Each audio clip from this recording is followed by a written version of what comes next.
अजीज़ दोस्तों, अगर आपके घर में ये 4 अलामात, 4 निशानियाँ हों तो आप समझ जाएं कि आपके घर पे या आप पे जादू हो रहा है। ये चीज़ें आपके घर में मिलेंगी और जब भी आपको ये चीज़ें घर में नज़र आएं तो आप यकीन कर लें कि आप पे ख़तरनाक किस्म का जादू हो रहा है। सबसे पहली अलामत, आपके घर में हड्डियाँ या कोई हड्डी अचानक से आपके घर में नज़र आएगी। वो हड्डी खोपड़ी की हो सकती है या खोपड़ी के किसी हिस्से की हड्डी हो सकती है।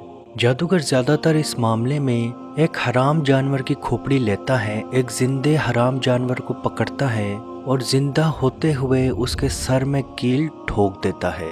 वो जानवर कोई भी हो सकता है, बंदर, कुत्ता, बिल्ली, कोई भी हराम जानवर हो सकता है। उस खोपड़ी के अंदर जब वो कीलें लगाना शुरू करता है, उसके साथ साथ अपने कुफरी या मंत्र पढ़ता है और कहा जाता है कि जब तक उस खोपड़ी के अंदर वो कील मौजूद रहते हैं तब तक उस इंसान के ऊपर वो बंदिश, वो जादू मौजूद रहता है। इस तरह का जादू इंसान का दिमाग पकड़ने के लिए भी किया जाता है या बाज़ दफ़ा कारोबार या बाज़ दफ़ा रिश्ते की बंदिश के लिए भी किया जाता है। उसके बाद इस जानवर की खोपड़ी को किसी कब्र में दफन किया जाता है और यही जानवर की खोपड़ी जब आपके घर में नज़र आती है वो इस चीज़ की अलामत होती है कि आप पे बंदिश की गई है और वो बंदिश किसी खोपड़ी पे की गई है।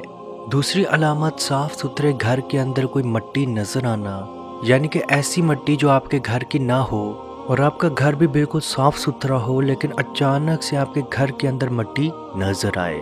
ज़्यादातर वो मट्टी कब्रिस्तान की होती है। जब कब्रिस्तान में कोई चीज़, कोई जादू या कोई बंदिश आपके लिए दफन की जाती है तो उस कब्रिस्तान की मट्टी जिन्नात के ज़रिए आपके घर में डाली जाती है ताकि आपके घर में उसके असरात शुरू हो सकें।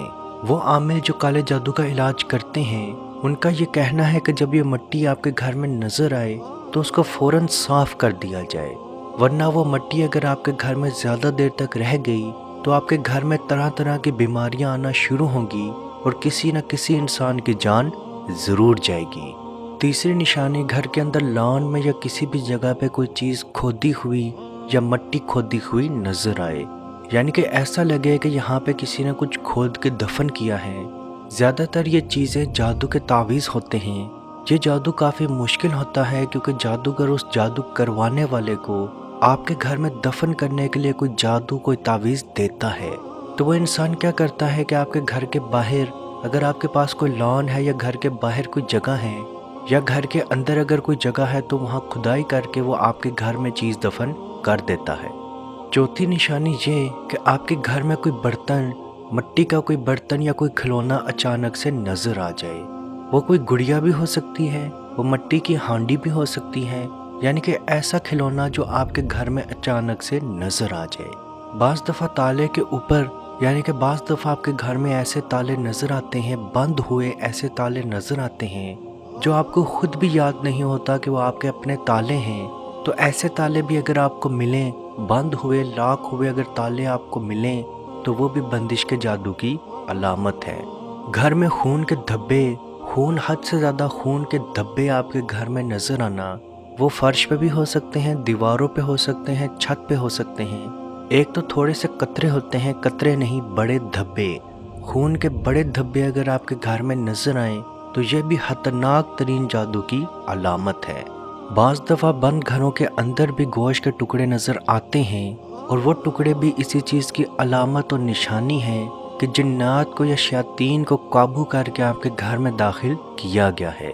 अजीज़ दोस्तों, इनमें से अगर कोई भी निशानी आपको नज़र आए तो आप समझ जाएं कि आप पे ख़तरनाक किस्म का जादू हो रहा है और आप जल्द से जल्द किसी अच्छे मौलिद से रब्ता ज़रूर करें।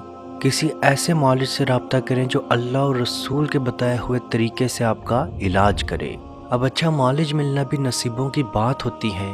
नबी पाक सल्लल्लाहु अलैहि व आलिहि वसल्लम का फरमान है, कुरान पाक पढ़ा करो, ये अपने पढ़ने वालों के लिए सिफारिश करेगा, यानी कि आखिरत में अपने पढ़ने वालों के बारे में सिफारिश करेगा। और सूरह बकरा की तिलावत किया करो क्योंकि जादूगर इस सूरा के ऊपर अपना असर नहीं रखता। अब बहुत सारे लोग ये भी कहते हैं कि आपको पता नहीं कि कुरान पाक से इलाज कैसे करना है। तो याद रखें अजीज़ दोस्तों, सिर्फ और सिर्फ अपनी नीयत अच्छी रखें कि मेरे नबी का फरमान है, अल्लाह पाक ने मेरे नबी को बताया کہ جو شخص سورہ بقرہ کی تلاوت کرتا ہے جادوگر اس پہ اثر نہیں رکھ سکتا۔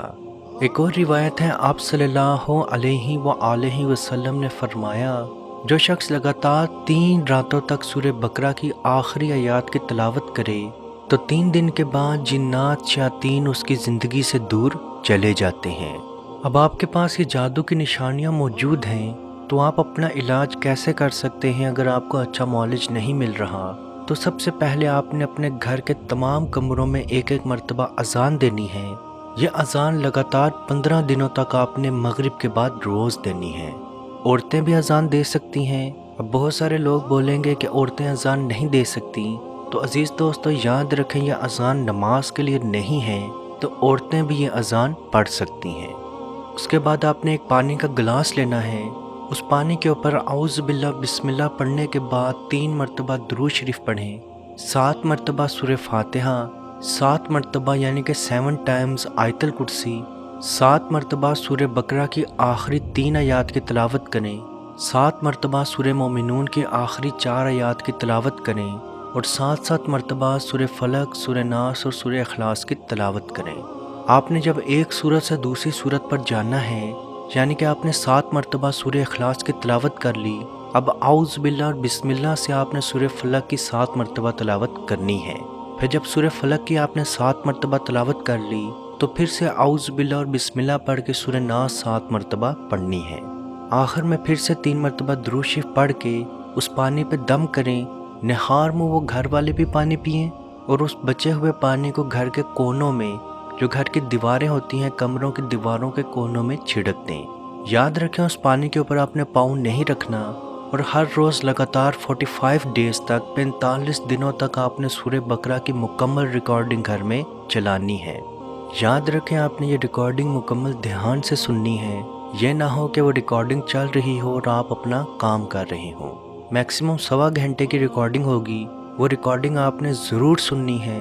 اگر آپ سن نہیں سکتے تو کم از کم 2 سے 4 رکوع ضرور پڑھ لیں۔ اور میری وہ بہنیں جو ہاں سیام میں ہوں، وہ ان دنوں میں صرف سورہ کی ریکارڈنگ سنیں، خود تلاوت نہ کریں۔ عزیز دوستو، جب آپ یہ عمل کرنا شروع کریں گے، اپنی نیت بالکل سٹرونگ رکھیں کہ میرے نبی، میرے اللہ کا فرمان ہے اور اس عمل کے ذریعے میرا علاج ضرور ہوگا۔ عزیز دوستو، اس ویڈیو کو جہاں تک ہو سکے ضرور شیئر کریں، کیونکہ آپ کی وجہ سے اگر کسی کی پریشانی، کسی کی بیماری، کسی کا جادو دور ہوگا تو اس کا ثواب بھی آپ کو ضرور ملے گا۔ اللہ پاک سے دعا ہے کہ ہم سب کو اپنے حفظ و ایمان میں رکھے اور کشمیر کے بھائیوں پہ خصوصی رحم عطا فرمائے اور ان کو آزادی کی نعمت عطا فرمائے۔ آمین۔ اللہ حافظ۔ مت پوچھئے کہ کیا ہے سرکار کی گلی میں، مت پوچھئے کہ کیا ہے